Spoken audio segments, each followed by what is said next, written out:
guys, this is Alea Jen and welcome back to my YouTube channel. So for today's video, may mga nagtatanong pa din kung ano yung agency ko sa Pinas. Ayan, so yung agency ko is Light and Hope Placement Agency. So pwede kong ilagay sa thumbnail ko yung agency ko.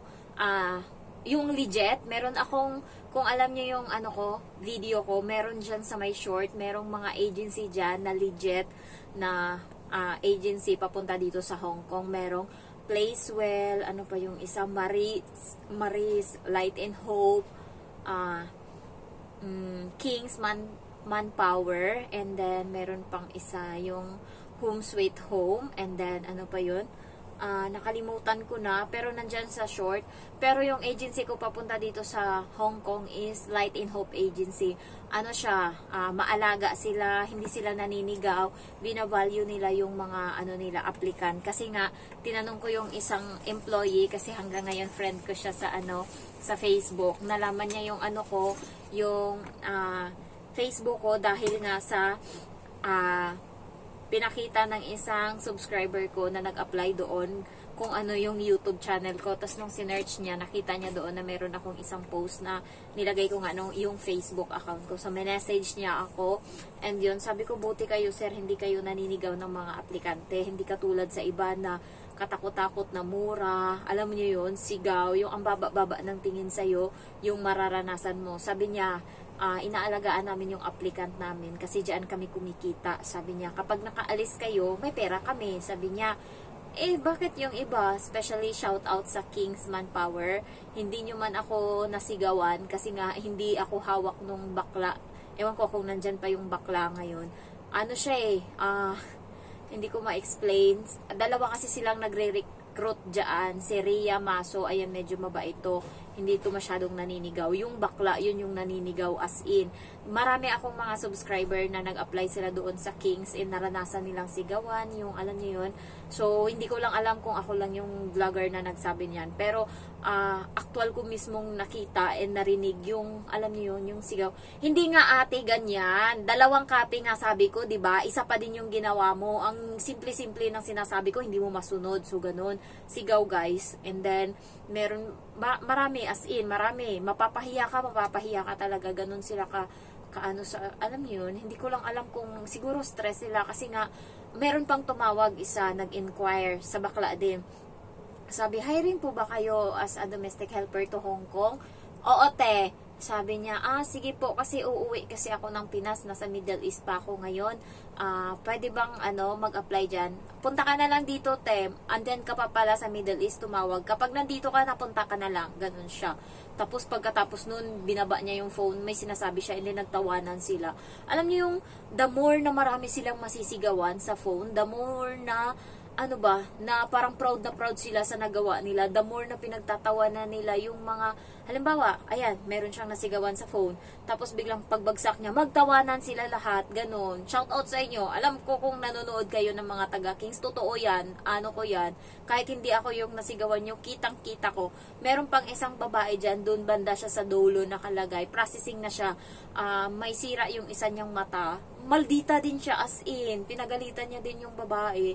Tapos, parang sa isip-isip ko, kaya ka nga siguro ginanya na may kapansanan ka. Kasi kung kung matino pa yung mata mo, baka siguro masalbahe ka pa. Yun yung nasa isip ko. Buti ka mo hindi ako nasigawan. Hindi talaga. Kasi nga, tinitignan ko sila. Pag siguro nasigawan ako, hindi ko lang alam. Buti nga kamo, hindi rin nila iniintindi yung mga, mga applicant nila na sabi nila kapag hindi kayo nakapagpasa ng photo and video sa loob ng isang month, isang buwan, tatapon na namin tong application mo. Ganun yung sabi nila. So, pinrases ko ngayon kaagad pag uwi ko kasi nakapasa ako. Tapos, tinignan lang guys, hindi man lang sinabi kung anong babaguhin, kung anong ganyan. So, pinalo up ko ngayon. Hi ma'am, kamusta po yung application ko o yung video ko, okay ba? Ate, ulitin mo to. Sabi ko sa'yo ganyan, hindi ganto. Guys, isang linggo niya na malahigit na sinin yung yung photo, yung video ko na ginawa. Doon lang siya nag-comment nung pinalo up ko. 1 week na mahigit. Sumasayang yung application ko. Tapos, inano ko uli, inulit ko. Tapos hindi na siya nag-reply. Sabi ko, okay na po ba yan? Hindi na siya nag-reply. So, baka okay na. So, pinabayaan ko na siya. Kaya, hindi ko rin siya sineryoso mag-apply dyan sa Kings. Kasi nga, wala silang, hindi mo alam ba kung yung may aasahan ka o wala. So, ang ginawa ko, kasi hindi naman nila hawak yung passport ko, nag-apply ako sa Light in Hope. Nung nandun na ako sa Light in Hope, doon ko naramdaman na ibang-iba pala yung pag-aalaga dito. Mas maalaga yung Light in Hope, as in, mas maalaga, hindi ka masisigawan, as in, hindi ko naranasang masigawan dyan. And tao sila kung makisama, hindi yung katulad sa doon, na sobrang baba ng tingin sa'yo. Sa kanila guys, alaga kayo. Alam nyo ba sa King's Manpower, pag nag-OWA kayo, hindi nila kayo papupuntahin sa office nila. Mag-OWA ka sa bahay mag-isa. Ganon sila guys. Mag-OWA ka mag-isa mo. Ganon, as in. Alam niyo yung nag-OWA yung iba nasa bahay, ganyan, may mga tilaok ng manok. Kami guys, ano kami, alam niyo yung alaga kami, pinag-OWA kami, may aircon kami sa loob, may upuan kami, pwede kami makatulog dyan. Ayan, so alam niyo yung ano, ang chill namin nung nag-OWA, hindi kami stress. Sa kanila, may galit pa. meron pa minsang kaya kami alaga kami sa Light in Hope. Kaya kung gusto niyo mag-apply sa Light in Hope na lang kayo, alaga kayo doon as long as pag nakakuha ko na yun ng employer, pinapalo up nila kayo ng pinapalo up. O Genevieve, ganito yung gawin mo, tapos ka ng ganito, mag-down ka na ngayon para sa medical mo, para tuloy-tuloy yung process mo. Ganon sila, Genevieve, kailangan mo ng medical, kailangan mo ng TESDA, ito yung mga kailangan mo. Tapos, tumawag sila sa akin, Genevieve, okay na ba yung mo, iba mong papers? Tapos, ma'am, sabi ko yung Certificate of Employment. Sabi niya, baguhin mo yan, kasi pinakita ko sa kanila, baguhin mo yan, ganito yung gawin mo, tapos pirmahan mo na din.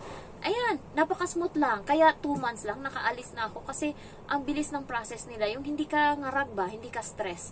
Ayan, kaya mas gusto ko pa din Light in Hope. Kaya nung meron akong employer, nauna akong magkaroon ng employer sa Kings, pero nagpray ako kasi ayoko doon. So, lucky enough, days lang, parang 2 days lang yung agwat, meron akong interview dito sa Light in Hope, employer's interview, and natanggap ako sa employer's interview na yun. Kaya nung nandyan na, mabait-baitan na yung King sa akin kasi nga nagpirma na ng kontrata yung nandito sa sa Hong Kong na employer nila. So, ang ako pray ng pray kasi ayoko may aso. Ayoko. Tapos yung bahay 1.6, tapos may aso. So, ang ginawa ko is nag-pray, and then ayun nga, may employer's interview ako, tapos nung natanggap ako, alam mo, sabi pa ni Ma'am Cindy sa akin, sa Light in Hope, kasi akala niya hindi ako natanggap. Sabi ko, Ma'am, natanggap ako na may employer ako sa Kings, tapos may employer na din ako sa inyo. So, anong gagawin ko nito? Pwede bang makancel nyo sa kabila? Hindi niya na-get. Sabi niya sa akin, kung wala ka pa namang employer sa amin, i-grab mo na yung sa Kings kasi doon may employer ka, nasayang yun. Parang doon pa lang na ako ba? Ay, ang bait naman nito. Hindi sila yung makasarili. Nung sinabi ko na may employer ako sa kabila, akala niya hindi ako natanggap doon sa Light in Hope na employer's interview. Sabi niya, i-grab mo na yun, sayang yun na employer ka na doon. Sabi niya ganun. Tapos sabi ko, may employer na rin ako sa inyo, ma'am, kaya gusto ko sanang i-cancel yung sa kabila. Hindi ba ako magkakaproblema noon? Sabi niya, kaka-process lang ba? Wala ka pa bang Sabi ko, wala pa. Sabi niya, sige, pwede mo pa yung i-cancel, punta ka na dito. Kaya sinabihan ko yung agency doon sa King's Manpower na hindi na ako tutuloy, uuwi akong probinsya. Sabi kong ganun, back out ako. Sabi niya, sayang naman, bibigyan kitang 1 week para mag-decide. Sabi nung agency dito sa Hong Kong, hindi sa Pinas. Yung Kings wala talagang pakinabang, wala siyang